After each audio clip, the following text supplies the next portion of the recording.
আপনি কি নবীজিকে মিস করেন?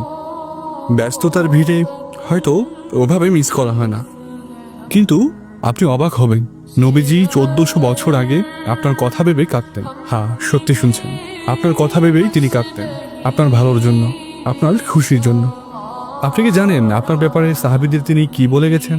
তিনি বলেছেন, আমার ইচ্ছা হয় আমি আমার ভাইদের দেখব। সাহাবীরা জিজ্ঞেস করলেন, আমরা কি আপনার ভাই নই ইয়া রাসূলুল্লাহ? তিনি বললেন, তোমরা আমার সাহাবী, আমার ভাই তো তারাই যারা আমাকে দেখেনি অথচ আমার প্রতি ঈমান এনেছে।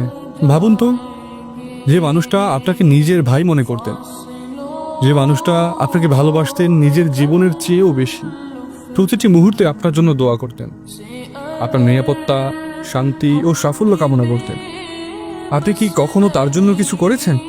কখনো তার চোখের অশ্রু, তার হৃদয়ের ভালোবাসা অনুভব করতে পেরেছেন?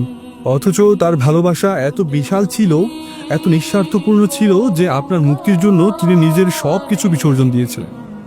আমি, আপনি হয়তো ব্যস্ততার কারণে তাকে ভুলে থাকি, অথচ হাজারো প্রতিবন্ধকতা ও ঝুঁকির মাঝেও তিনি আপনাকে কখনো বলতেন না, আপনাকে স্মরণ করতেন হৃদয়ের গহীন থেকে।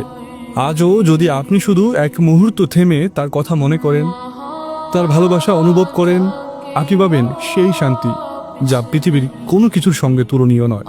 আপনার হৃদয়কে স্পর্শ করবে সেই করুণ আর্তনাদ যা 1400 বছর ধরে বয়ে চলছে।